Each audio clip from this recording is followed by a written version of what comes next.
नमस्कार, मैं हूं संदीप चौधरी। आज सबसे बड़ा सवाल में हम बात करेंगे जात की। जात भी कहा जाता है, दोनों ही उच्चारण दुरुस्त हैं। देश को आजाद हुए 74 साल होने को हैं और जब हमें आजादी मिली तो जो हमारे फाउंडिंग फादर्स थे उनका एक सपना था और ये आपको, मुझको, हम सबको स्कूल में पढ़ाया गया है, लगातार बताया गया है। जाति विहीन समाज, एक ऐसा आदर्श समाज जहां पर किसी की जाति ना पूछी जाए, क्योंकि जाति में ही ऊंच नीच निहित है। भगवान ने हम सबको बराबर बनाया है, लेकिन हमने अलग अलग खांचों में पूरे समाज को बांट दिया है और 74 साल बाद भी हम बटे हुए हैं जात पात के नाम पर। और राजनेताओं को दोष देने लगूं, व्यवस्था पर फब्तियां कसने लगूं, उससे पहले मैं चाहूंगा मैं खुद, हम सब अपने गिरेबान में भी झांकें।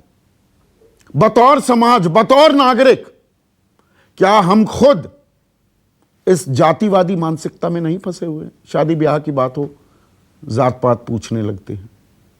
घर में आज भी बहुतेरे घरों में बदलाव तो हुआ है, मैं उसे नहीं नकार रहा हूं, लेकिन बहुत से घरों में आज भी नीची जाति का आदमी आ गया, उसके लिए बर्तन अलग होंगे, उसके ग्लास अलग होंगे, बैठने की सुविधा व्यवस्था अलग की जाएगी या बैठने का न्योता तक नहीं दिया जाएगा। और अगर हम अपनी व्यवस्था की बात करें तो देश में राष्ट्रपति बनाए जाते हैं, लेकिन जात बता दी जाती है कि देखिए हमने दलित राष्ट्रपति बनाया। मंत्रिमंडल का विस्तार होता है तो गाजे बाजे के साथ यह बताया जाता है कि देखिए हमने इतने ओबीसी, अदर बैकवर्ड कास्ट के लोग मंत्री बना दिए हैं। पूरा चुनाव ही, वो लोकसभा चुनाव हो या किसी भी राज्य का विधानसभा चुनाव हो, जात पात के नाम पर लड़ा जाता है। उत्तर प्रदेश उसका ताजा उदाहरण है। वहां पर जाति के कार्ड खेले जा रहे हैं, हर राज्य में खेले जाते हैं, उत्तर प्रदेश के अलग है। लेकिन इस सब में, इस कड़वी हकीकत में एक बात दबी हुई है और आप में से कुछ लोगों को जानकारी होगी, लेकिन ज्यादातर लोगों को यह जानकारी नहीं होगी कि हमें आज तक यह नहीं मालूम, इतना जात जात करते हैं हम, कि किस जाति के कितने लोग हैं देश में। आप कहेंगे अरे ये कैसे हो रहा है? हर 10 साल में तो जनगणना होती है। बिल्कुल होती है। 1881 से देश में जनगणना की शुरुआत हुई थी। 1931 तक कास्ट बेस्ड सेंसस, जातिगत जनगणना हो रही थी। उसके बाद से हमारे पास कोई आंकड़ा नहीं है।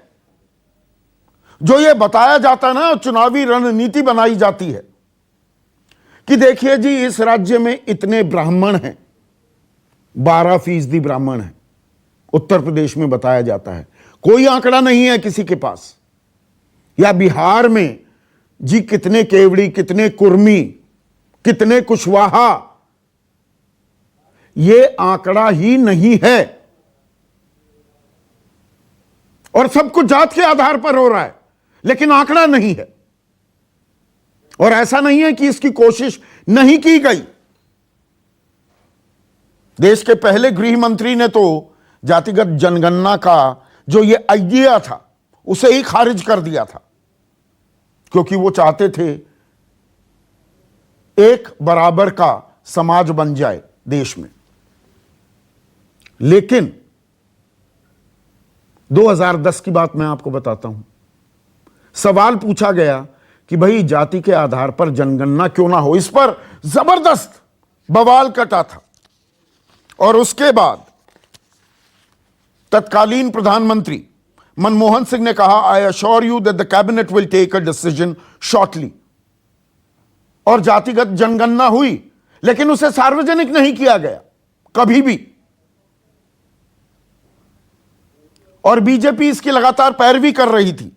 लेकिन अभी पिछले हफ्ते देश के गृह राज्य मंत्री नित्यानंद राय ने कहा, the government of India has decided as a matter of policy not to enumerate caste wise population other than the एससीज एंड एसटीज इन सेंसस। यानी कि अनुसूचित जाति और जनजाति के अलावा एक नीतिगत फैसले के तहत केंद्र सरकार ने यह निर्णय लिया है कि हम जातिवार संख्या नहीं बताएंगे, उसका आकलन नहीं करेंगे। यह पिछले हफ्ते की बात है। जबकि 1 अप्रैल को national commission for backward classes ने सरकार को बोला था कि आप ऐसा कीजिए, इसे एक अब संवैधानिक दर्जा दे दिया गया है। यह मांग कर रहे थे। 2018 में आपको लिए चलता हूं, 31 अगस्त को तत्कालीन गृह मंत्री, आज रक्षा मंत्री हैं, राजनाथ सिंह ने एक बैठक की अध्यक्षता की जिसमें जातिगत जनगणना पर चर्चा हुई और प्रेस इंफॉर्मेशन ब्यूरो ने बाकायदा एक बयान जारी किया। It is also envisaged to collect data on OBC for the first time, कि अन्य पिछड़े वर्ग का डेटा, आंकड़ा सरकार तैयार करेगी। लेकिन बाद में अब वो ठंडे बस्ते में डाल दिया गया है और इस पर राजनीतिक लामबंदी होने लगी है। अभी जेडीयू की राष्ट्रीय कार्यकारिणी की बैठक चल रही है और जेडीयू अहम घटक है मोदी सरकार की। केंद्र में उनके मंत्री हैं आरसीपी सिंह, अब वो अध्यक्ष नहीं रहे। राजीव रंजन सिंह यानी कि लल्लन सिंह अध्यक्ष बना दिए गए हैं। और बिहार विधानसभा में सर्वसम्मति से प्रस्ताव पारित किया गया कि जातिगत जनगणना होनी चाहिए। आरजेडी, चाचा भतीजा आरजेडी के तेजस्वी यादव और जेडीयू सेम पेज पर आ गए। तेजस्वी यादव ने तो यहां तक कहा कि सरकार, राज्य सरकार अपने पैसे खर्च करके जातिगत जनगणना करे। इसी साल 8 जनवरी को महाराष्ट्र सरकार ने भी ऐसे प्रस्ताव को, वहां की विधानसभा ने इसको हरी झंडी दे दी। उड़ीसा भी यह मांग कर रहा है। उत्तर प्रदेश में कई राजनीतिक दल कह रहे हैं हमें पता तो हो किस जाति की कितनी तादाद है। तो जब सब कुछ जाति के आधार पर है तो यह संख्या क्यों नहीं बताई जा रही? इसके जवाब में जब राजनीतिक लामबंदी हो रही है तो केंद्रीय मंत्री भूपेंद्र यादव आज सामने आए और उन्होंने मेडिकल कॉलेजों में और नीट में जो आरक्षण का दायरा है उसे और बढ़ा दिया। अब सामान्य वर्ग की जो कोटा है, जो सीटें बच जाती हैं, उसमें भी ओबीसी को आरक्षण मिलेगा और अलग से 27% आरक्षण भी मिलेगा। और अब यह बताया जा रहा है कि हम कितना प्रतिनिधित्व दे रहे हैं। पर इसमें इस सिक्के का एक और पहलू है आरक्षण की इस नीति का, कि सामान्य वर्ग, उनका जो दायरा है, उनके पास जो सीटें हैं मेडिकल में, नौकरियों में, वो लगातार घटती जा रही हैं और वो और घटेंगी क्या? जो जाति की राजनीति फिर सर उठाने लगी है। कहां हम जाति तोड़ने की बात कर रहे थे, जाति टूटेगी, या दरअसल हकीकत जब तक नहीं मालूम होगी हम जाति को तोड़ेंगे कैसे? यह बहुत ही पेचीदा सवाल है। इस पर आज हम चर्चा करने वाले हैं। हम बहस नहीं करते हैं, चर्चा करेंगे ऐसे लोगों से जो इस खेल को समझते हैं, इसकी खामियां, इसकी मजबूतियां। लेकिन पहले सुनिए किस तरह से राजनीतिक ताल भी ठोकी जा रही है। सुनिए। सरकार माननीय प्रधानमंत्री जी के नेतृत्व में सभी वर्गों को सामाजिक न्याय के लिए, सभी वर्गों के आर्थिक उत्थान के लिए पूरी तरीके से समर्पित है। और माननीय प्रधानमंत्री जी ने जिस प्रकार से हमेशा संकल्प किया है कि उनकी सरकार गरीबों के कल्याण के लिए समर्पित है, शासन में गरीबों तक उनकी योजनाओं को पहुंचाने के साथ ही साथ अपनी सामाजिक नीतियों के माध्यम से उनको अवसरों में भी उसी प्रकार की उपलब्धता प्रदान की गई है। जाति जनगणना में पिछड़े, अति पिछड़े या अन्य जातियों का जिनका छूटा है उनकी गिनती होनी चाहिए और केंद्र सरकार ने मना किया है। यही बिहार विधानसभा से बीजेपी भी शामिल थी जब सर्वसम्मति से, सर्वदलीय सहमति से बिल पास कराया गया था जातीय जनगणना का, एक बार नहीं 2 बार। नीतीश जी तो हमने बोला भाई, मुख्यमंत्री जी ने कहा कि भाई हम तो ठीक है, आप लोगों के इस मुद्दे पे साथ हैं, हम जो है समय लेकर के प्रधानमंत्री जी से लेंगे। जातीय जनगणना राज्य की ओर से कराई जाए, लेकिन मुकम्मल निदान किसी एक राज्य में जातीय जनगणना करने से नहीं हो पाएगा जब तक देश के स्तर पर जातीय जनगणना न हो। ऐसे में आज का सबसे बड़ा सवाल, किस जाति की कितनी संख्या, बताने में हर्ज क्या? और आरक्षण की राजनीति में फिर फंसेगा सामान्य वर्ग। चर्चा में मेरे साथ बीजेपी के युवा चेहरा हैं, राष्ट्रीय प्रवक्ता हैं गुरु प्रकाश, कांग्रेस के वरिष्ठ नेता हैं, सांसद रह चुके हैं लोकसभा के, दलितों की आवाज उठाते हैं, पिछड़े और हाशिए पर पड़े लोगों के जो मुद्दे हैं उन्हें बुलंद करते हैं उदित राज, देश के जाने माने समाजशास्त्री प्रोफेसर बद्री नारायण मेरे साथ हैं। इसके अलावा आरजेडी के प्रवक्ता, मुख्य प्रवक्ता मृत्युंजय तिवारी और जेडीयू की अभी राष्ट्रीय कार्यकारिणी की बैठक चल रही है, केसी त्यागी को शामिल होना था, तो उनमें से कौन आता है अभी मैं उनका भी परिचय आपसे कराऊंगा। और वरिष्ठ पत्रकार आशुतोष डिजिटल प्लेटफॉर्म चलाते हैं satyahindy.com नाम से, वो भी इस चर्चा में जुड़ेंगे। तो गुरु, सवाल बड़ा सीधा है, जाति एक कड़वी हकीकत है ना हमारे समाज की, गलत तो नहीं कह रहा? नहीं संदीप जी, आपने अपने ओपनिंग रिमार्क्स में जो बातें कही हैं वो यथार्थ, इससे कोई भाग नहीं सकता है। तो गिनती क्यों ना हो जाए? अन्य पिछड़े वर्ग कितने हैं? जब अनुसूचित जाति और अनुसूचित जनजाति की गिनती होती है तो अन्य पिछड़े वर्ग की भी एक जातिगत जनगणना हो जाए, पता तो लगे कि कितने पिछड़े हैं इस देश में, कितने तथाकथित सवर्ण हैं। नहीं देखिए, अगर सामाजिक क्रांति लानी है, सामाजिक न्याय स्थापित करना है तो गिनती एक पैमाना हो सकता है, गिनती एक मापदंड हो सकता है, लेकिन आपके व्यवहार और विचार में सामाजिक न्याय है कि नहीं ये भी पूछना चाहिए। संदीप जी, आपके शो के माध्यम से आपके दर्शकों को मैं बताना चाहता हूं कि पिछले 7 वर्षों में, और ये इतिहास उठा के देखा जा सकता है, इसकी ऐतिहासिक पृष्ठभूमि समझने की आवश्यकता है। पिछले 7 दशकों में हमने देखा है कि दलितों को, पिछड़ों को वोट बैंक के रूप में उपयोग किया गया है। प्रतिनिधित्व के नाम पे क्या दिया गया? Ceremonial representation, symbolic. आज भी तो वही हो रहा है। अब आप संदीप जी, आप मेरी बात आप ये देखिए, आप जानते हैं कि ये मुद्दा बहुत संवेदनशील है, ये मुद्दा बहुत संवेदनशील है और इस पे अपने विचारों को रखना चाहिए। आज ये नहीं हो रहा है और मैं बताता हूं क्यों नहीं हो रहा है। जब तक आप critical crucial decision making positions पे, निर्णायक स्थानों पे पिछड़े वर्गों का प्रतिनिधित्व नहीं सुनिश्चित करेंगे, तब तक सामाजिक क्रांति नहीं आएगी।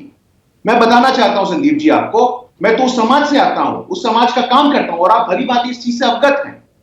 यूनिवर्सिटीज में, इंस्टीट्यूशंस में, मीडिया में, थिंक टैंक में, सिविल सोसाइटी में, पॉलिटिक्स छोड़ दीजिए आप, राजनीति में भी ऐसी कौन सी पार्टी थी, ऐसी कौन सी नेशनल पॉलिटिकल पार्टी थी जिसने किसी दलित को राष्ट्रीय अध्यक्ष बनाया? क्या कांग्रेस पार्टी थी?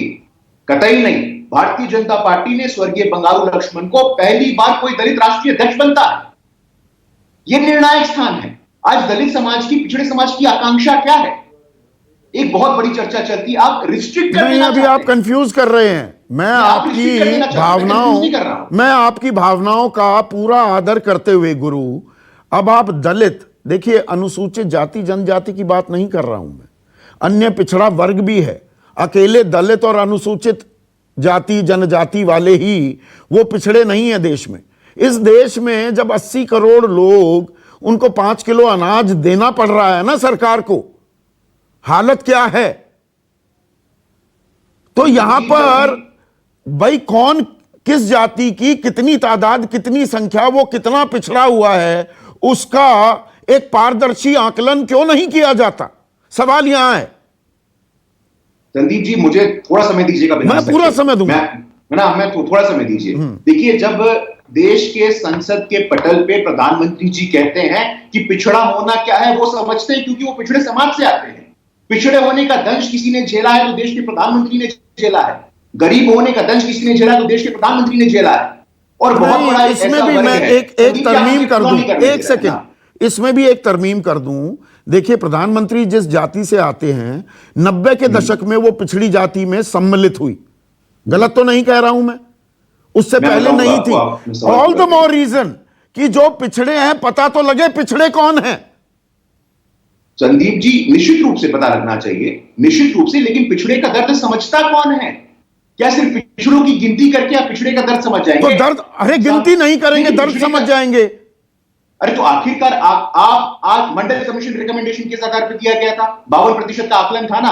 52% का आकलन 1931 के सेंसस के हिसाब से आपने मंडल कमीशन ने तय किया। वो 1931 के आंकड़े को देख रहे थे। संदीप जी, 1931 से लेकर के मंडल कमीशन तक किसकी सरकार थी? उन्होंने क्यों नहीं करवाया? पहली बात। दूसरी बात, पिछड़ों को वाकई में न्याय दिलाना है, सामाजिक न्याय का इतिहास लिखना है, तो आपको पृष्ठभूमि में जाना पड़ेगा। प्रधानमंत्री जी उस वर्ग से आते हैं और आज मैं दावे के साथ कह सकता हूं कि भारत के राजनीतिक इतिहास में पहली बार पिछड़े वर्गों को निर्णायक स्थानों पर भूमिका मिली है। तो नीतीश कुमार गलत मांग कर रहे हैं। आप ही की सरकार है बिहार में, वहां पर बिहार में सर्वसम्मति से यह प्रस्ताव पारित किया जाता है कि जातिगत जनगणना होनी चाहिए। आप ही के minister of state for social justice and empowerment हैं रामदास आठवले, आप ही की राष्ट्रीय सचिव हैं पंकजा मुंडे, वो ये मांग कर रही हैं, तो इनकी मांगे गलत हैं? इनकी मांगे गलत नहीं है संदीप जी, ये दिखाता है कि हमारे यहाँ, हमारे संगठन में आंतरिक लोकतंत्र है, वैचारिक मतभेद हो सकता है, सबको अपना विचार रखने की स्वतंत्रता है। ये गलत सही वाली क्या बात होती है? ये तो गठबंधन का धर्म होता है। नहीं तो हर्ष क्या है? मैं यही हर्ष जानना चाह रहा हूं। मैंने इसीलिए 31 अगस्त 2018 की जो बैठक की अध्यक्षता की, उसके बाद पीआईबी का एक बयान, स्टेटमेंट मैं फिर से पढ़ दूं। It is also envisaged to collect data on OBC for the first time. Then what happened? Sandeep ji, आप जिस स्टोरी से ये लाइन पढ़ रहे हैं, वो स्टोरी मैंने भी पढ़ी है, और उस स्टोरी में 2010 में पी चिदम्बरम ने क्या कहा था वो भी लिखा है। बिल्कुल, अभी पूछूंगा ना कांग्रेस वालों से, बिल्कुल पूछूंगा। हाँ, कांग्रेस ने इकट्ठे तो किए, उन्होंने सार्वजनिक नहीं किए।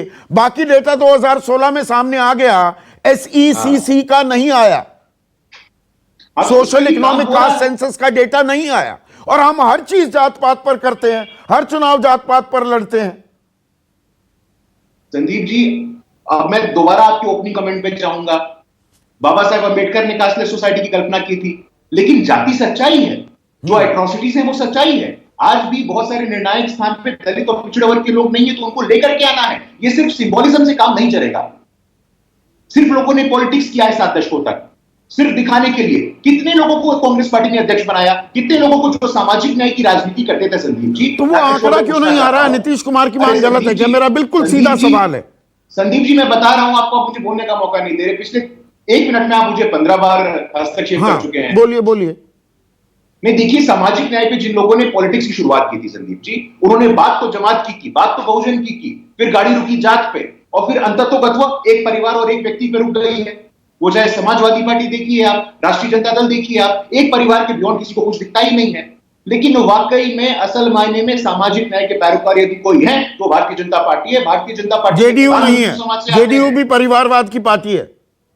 ऐसा कौन कह रहा है? तो जेडीयू का सवाल का जवाब दीजिए ना। नीतीश कुमार का जवाब नहीं दिया, रामदास आठवले का जवाब नहीं दिया, पंकजा मुंडे का जवाब नहीं दिया। संदीप जी, नीतीश कुमार जी ने बोला है कि वो प्रधानमंत्री जी से मिलकर के चर्चा करेंगे। वो शीर्ष नेतृत्व की बात है, ये पार्टी के पॉलिसी की बात है। जब मिलकर के जो चर्चा होगी हम सबके सामने आ जाएगा। अभी उसमें कोई भी असम्पशन क्यों करना, अपने पूर्वाग्रह क्यों दिखाने? लेकिन मैं पुनः बता देना चाहता हूं कि सिर्फ जनगणना एक सामाजिक विकास का पैमाना नहीं हो सकता है।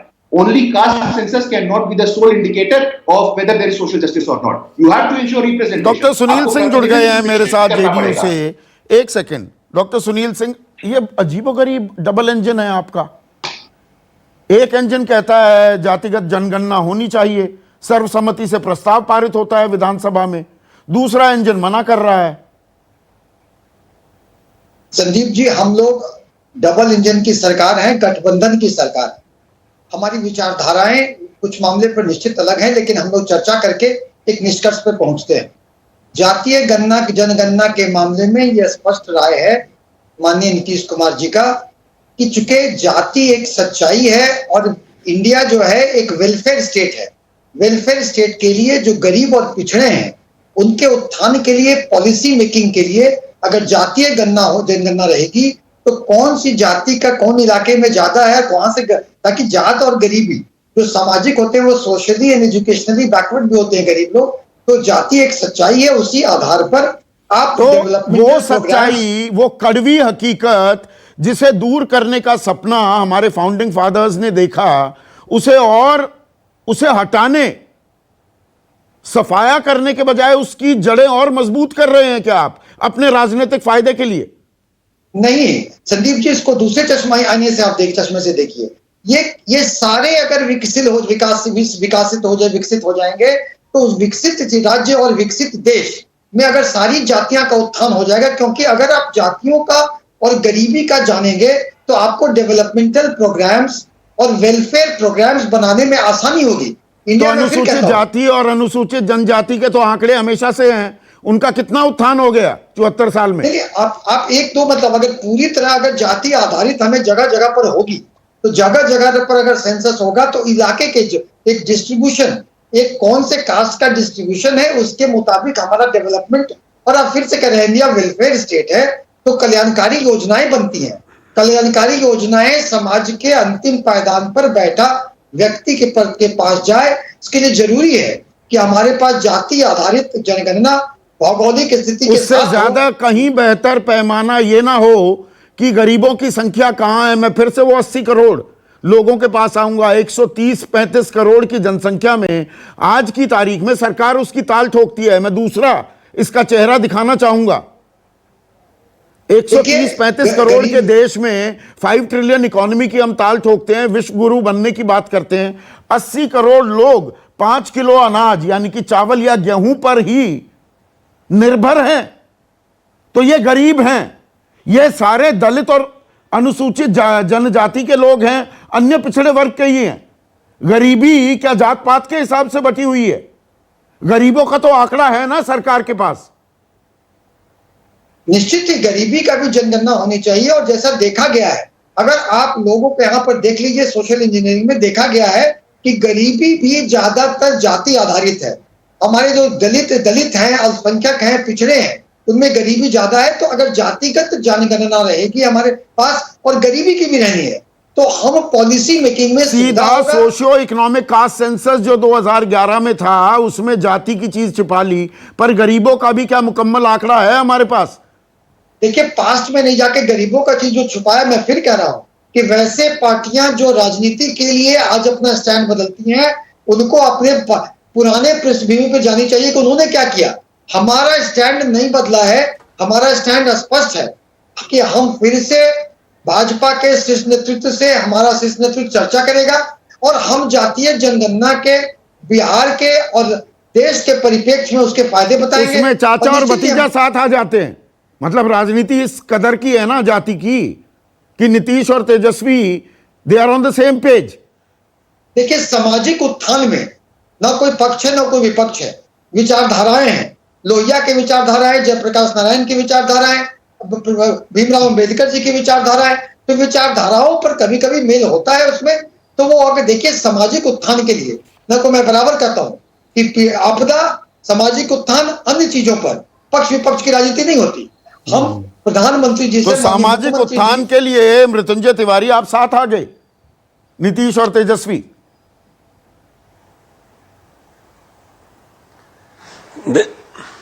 नहीं, देखिए संदीप जी, ये जाति जनगणना हो, ये मांग राष्ट्रीय जनता दल, हमारे नेता आदरणीय लालू प्रसाद जी लगातार करते रहे हैं और इससे कहीं समझौता का सवाल नहीं उठता है। आदरणीय मुख्यमंत्री नीतीश कुमार जी बिहार के मुख्यमंत्री हैं, नेता प्रतिपक्ष तेजस्वी यादव जी हैं। उन्होंने महागठबंधन के सभी दलों के नेताओं के साथ, एक शिष्टमंडल के साथ मांग की मुख्यमंत्री जी से कि आप सरकार में शामिल हैं, सहयोगी हैं, आप आदरणीय प्रधानमंत्री जी से मिलकर के दबाव बनाइए कि ये जाति जनगणना कराई जाए। आखिर बीजेपी क्यों नहीं कराना चाहती है? अभी बीजेपी के प्रवक्ता बोल रहे थे परिवारवाद, जाति धर्म। अरे आपके सहयोगी दल मांग कर रहे हैं। आप सबसे ज्यादा बीजेपी ही धर्म और जाति की राजनीति करती है। इस बात की सच्चाई है, ताजा उदाहरण सब है। करते हैं, आदरणीय आप यही प्रधानमंत्री जी राजनीति जब आप जाति वाली अभी करते सदन हैं, ये शुरू पूरे हुआ राजनीतिक था, दलों पर यह आरोप है। नहीं, देखिए संदीप जी, सीना ठोक कर आदरणीय प्रधानमंत्री जी जब कहते हैं हम फलाने जाति से आते हैं, मुजफ्फरपुर बिहार की सभाओं में उन्होंने कहा। अभी पार्लियामेंट में अपने मंत्रियों के जब परिचय करा रहे थे तो उन्होंने क्या कहा कि कौन किस जाति से है, फलाने जाति से है, कितने संख्या में बने हैं मंत्री, ये परिचय नहीं कराने दिया। इसका क्या मतलब है, क्या आशय है, आप बताइए। तो ये बीजेपी का कहीं पर निगाह है, कहीं पर निशाना। बीजेपी आखिर आप जातीय कैसे अलग हैं, जनगणना आप अलग कराने कैसे से हैं, आप भी जब तो वही उनके करते हैं। सहयोगी दल ही मांग कर रहे हैं तो क्यों भाग रही है? नहीं, हम क्यों करेंगे? हम जिस सिद्धांत की राजनीति करते हैं उससे हम डगमगाते नहीं हैं। हमारा सीधा यूएसपी है, जातीय जनगणना हो, लोगों को पता तो चले कि जो पिछड़े हैं, जो जिन जातियों की कितनी संख्या है, वो पिछड़े रह गए हैं, उन्हें मुख्य धारा में कैसे लाया जाए, जो सबसे समाज के अंतिम पंक्ति में बैठे व्यक्ति हैं उनको कैसे मुख्य धारा में लाया जाए, यही ना लड़ाई है। इसी की लड़ाई आदरणीय लालू प्रसाद तो जी, जाति जहां तोड़ने की बात है उसे और मजबूत करेंगे ना। बीजेपी वाले तो जाति जहां तोड़ने की बात राजनीति थी, करेंगे। जिस समाजवाद का, जिस जयप्रकाश नारायण, जिस राम मनोहर लोहिया की विचारधारा की आप दुहाई देते हैं, वो तो जाति विहीन समाज की पैरवी करते थे।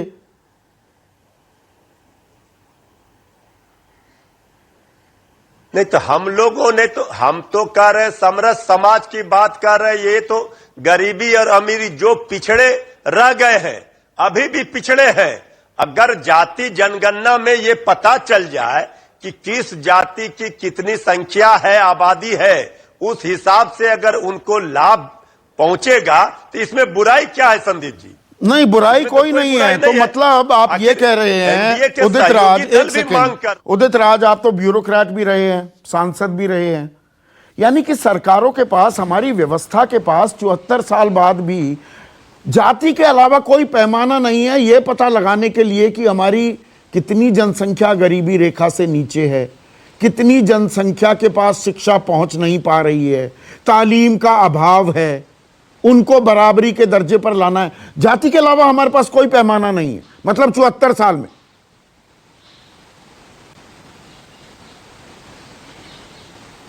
नहीं, ऐसा नहीं है। जो आपका सवाल है वो दूसरा सवाल है। इस समय विषय यह है कि जातिवार गणना होना चाहिए। हुआ भी है तो आधा अधूरा हुआ है, और जो हुआ भी है तो उसको पब्लिश नहीं किया गया है। 1931 ही आधार है जनगणना का कि ओबीसी का अंदाजन इतना प्रतिशत आबादी है। अब हम देखते हैं कि जो चीज को हम जानते हैं, एनएसओ डाटा हो, मंडल कमीशन से भी हमें वो सहयोग मिल जाता है। और संदीप जी, मैं एक आंकड़ा पढ़ना चाहता हूं, ये बिल्कुल अकाट्य है, जिससे आराम से पता लगता है कि ओबीसी की आबादी क्या है। जब आबादी पता है, तमाम इंडिकेटर्स हैं उसके, तमाम पैमाना है जानने का, तो छुपाने की बात क्या है। अब ये टाइम्स ऑफ इंडिया है, इसने छापा है, इसने लिखा है कि proportion of primary school student. अब देख लीजिए, तमिलनाडु में 4% अपर कास्ट का, 71% ओबीसी का। उत्तर प्रदेश में हम देखते हैं कि ये 18% जनरल कैटेगरी का है, 54 है बैकवर्ड का है, 27 है शेड्यूल कास्ट का। जो स्टूडेंट्स का एनरोलमेंट है स्कूल में हर राज्य का, वो बिल्कुल करेक्ट है। और इसको भी देख करके बड़े आराम से पता लग जाता है कि ओबीसी कितने हैं। अरे तो भाई उसकी गणना आप आउट कर दीजिए भाई, क्या दिक्कत है? तो क्यों रोका जा रहा है? कराई, आउट पहले नहीं की, बीजेपी दिक्कत क्या है? कहती थी कि मुझे इससे दिक्कत जातिवाद बताइए। बढ़ेगा। उदित राज, आप तो ब्यूरोक्रेसी का भी हिस्सा रहे हैं। आप सुने, जब 2011 में जनगणना की गई तो वो आंकड़े सार्वजनिक क्यों नहीं हुए? बहुत आपने देखिए, आपने बहुत समय दूसरों को दिया। मैं उसी पर आ रहा हूं, जो आप कह रहे हैं उसी पर ही आ रहा हूं। वही एक माकूल विषय प्रश्न है। ये जो आज मोदी जी हर जगह मेडिकल कॉलेज, मेडिकल शिक्षा में वो दिया, रिजर्वेशन दिया, देश के अंदर जाति होर्डिंग लगवा रहे हैं कि ओबीसी को कितना दिया। मंत्री 28 है, पूरे देश में इसी का प्रचार चल रहा है। लेकिन आज बीजेपी अगर इस मुकाम पर पहुंची है संदीप जी, तो मंडल कमीशन के विरोध में, पिछड़ों के विरोध के वजह से बीजेपी मजबूत हुई है। अडवाणी जी कमंडल लेके निकले मंडल के विरुद्ध में। और 2006 में जब अर्जुन सिंह जी ने उच्च शिक्षण संस्थानों में पिछड़ों को आरक्षण दिया गया था, तो आरएसएस 3 ही बार मैदान में उतरी है। एक तो मंडल कमीशन के खिलाफ, दूसरा 2006 में जब मेडिकल और इंजीनियरिंग कॉलेजेस में पिछड़ों को आरक्षण दिया था तब, और तीसरा अन्ना के आंदोलन। आज वही आरएसएस बीजेपी पिछड़ों के हितैषी बन रही है। अरे 14,000 15,000 प्रोफेसर्स की पोस्ट खाली है और 25,000 का नॉन टीचिंग का खाली है यूनिवर्सिटीज में, उसको भरा गया। कितने बार इन्होंने पोखरियाल जी ने कहा, जावड़ेकर जी ने कहा, केवल 4,000 मेडिकल सीटें दे करके ऐसा ढिढोरा मोदी जी पीट रहे हैं, ऐसा पीट रहे हैं कि जैसे पिछड़ों का बड़ा ही कल्याण कर दिया। तो आप भी तो उसी नैया में सवार हुए थे 5 साल, आपको लगा कल्याण कर रहे हैं तभी तो सवार हुए। ये सबसे नहीं तो मैंने देखिए संदीप जी मेरे 400-500 स्टेटमेंट है, ज्यादातर इनके विरोध में है। और निजी क्षेत्र में आरक्षण का बिल पेश किया है मैंने, SC ST OBC के लिए किया है। जब ज्वाइन किया था तो निजी क्षेत्र में आरक्षण का एग्रीमेंट था और प्रेस में रिलीज दिया था, जब भी तो मेरा इनका मतभेद था। मैं कोई ये गूंगा बहरा नहीं था, मैं जाकर के अपने जमीर को नहीं बेचा। चाहता तो जब पूरी दुनिया बीजेपी में ज्वाइन कर रही तो मैंने बीजेपी को लात मारा। बात ये नहीं है, मैंने वसूलों के साथ कोई समझौता नहीं किया। जहां तक थी कांग्रेस की सरकार ने इस आंकड़े को जारी करना चाहिए था, नहीं किया। तो इस बात को मानता हूं कि कहीं न कहीं कमी रही है, जो जातिवार जनगणना में आगे नहीं आ पाए या नहीं कर सके हैं। और जो बात सच है वो सही है।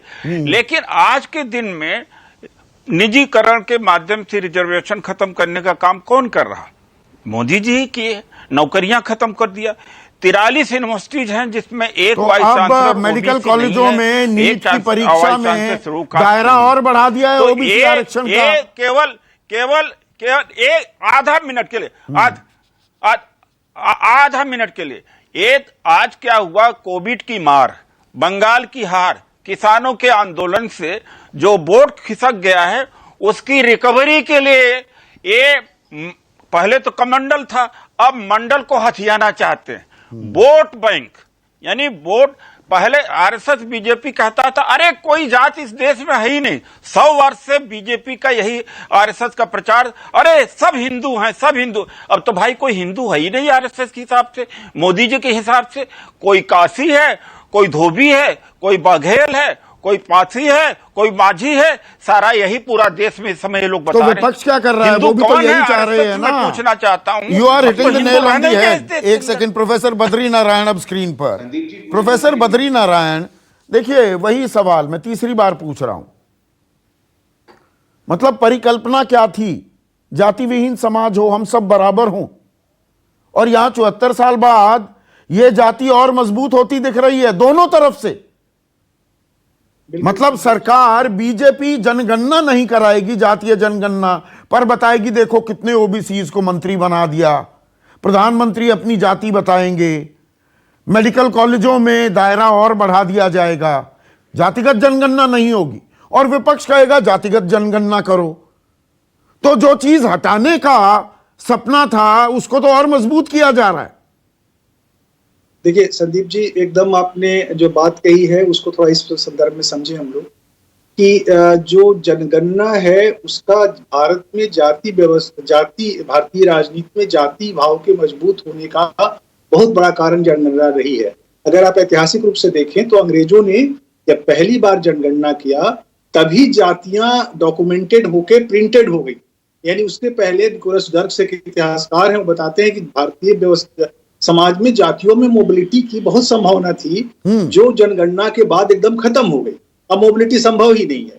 अच्छा, उसी जनगणना से जो आंकड़े बने वो राजनीति में एक जाति भाव को बढ़ाते रहे।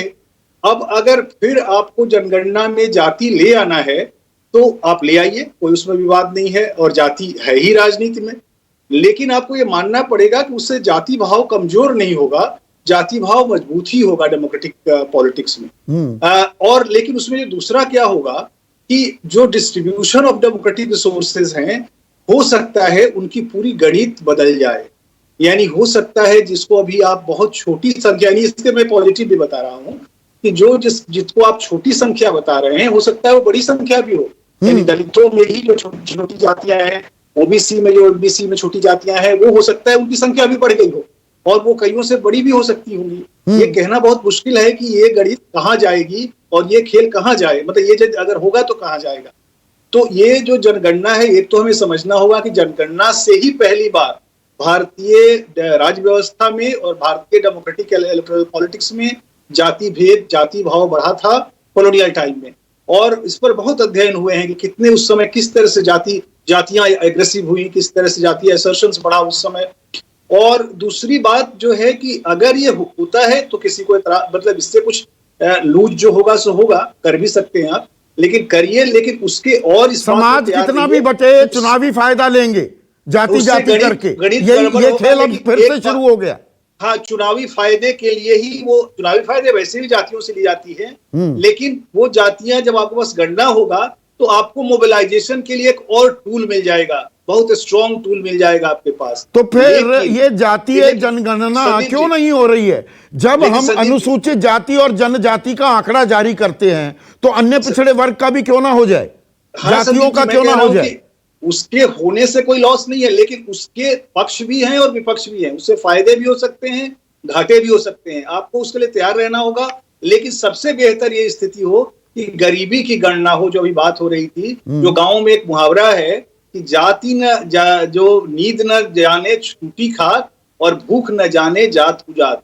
भूख की कोई जाति को जाति नहीं। सबसे आसान तरीका है, वो तो डेटा है ना सरकार के पास, किसकी आय किसकी आमदनी कितनी है। 80 करोड़ लोगों को 5 किलो अनाज दे रहे हैं, तो आपको मालूम है ना कि 5 किलो इनको अनाज नहीं दिया ये भूखे मर जाएंगे, उन्हीं को दिया जा रहा है ना।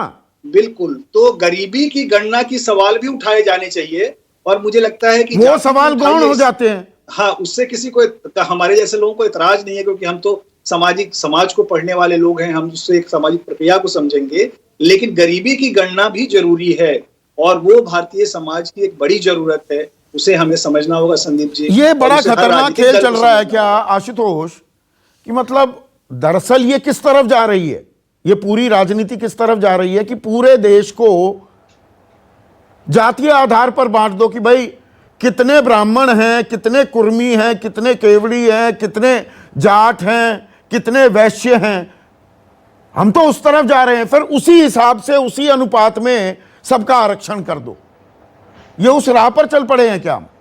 संदीप, सबसे पहले तो मैं आपको, आपके दर्शकों से और आपके पैनलिस्ट से पहले तो मैं माफी चाहता हूँ। माफी इसलिए चाहता हूँ क्योंकि मैं जो बात कहने जा रहा हूँ वो सबको बुरी लगेगी। मुझे लगता है कि जाति भाव समाज में बढ़े तो बहुत अच्छा है। अगर इस देश के अंदर पिछड़े अपने हक की मांग करें, दलित अपने हक की मांग करें, आदिवासी अपने हक की मांग करें, तो उसको फौरन जातिवादी करार दिया जाता है। देखिए, लोग जातिवाद कर रहे हैं।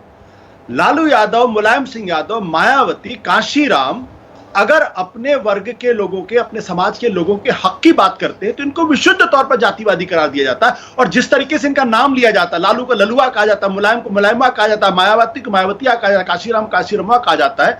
क्या इनके आने के पहले इस देश में जातिवाद नहीं था? क्या जातिवाद तो बुरी तरीके से था।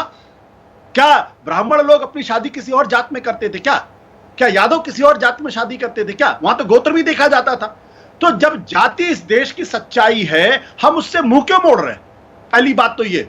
दूसरी बात, आज लोकतंत्र का तकाजा है, तो देश के प्रधानमंत्री भी कहते हैं हमारी कैबिनेट में 27 लोग तो पिछड़ी जाति के हैं। उत्तर प्रदेश के अंदर चुनाव जीतना है तो आप कहते हैं 7 मिनिस्टर्स हमने लिए, 6 उसमें पिछड़े और दलित तबके के हैं। मेरा सवाल है कि हिंदुस्तान की जुडिशरी में कितने प्रतिशत पिछड़े और दलित हैं? वहां पे आरक्षण क्यों नहीं होना चाहिए?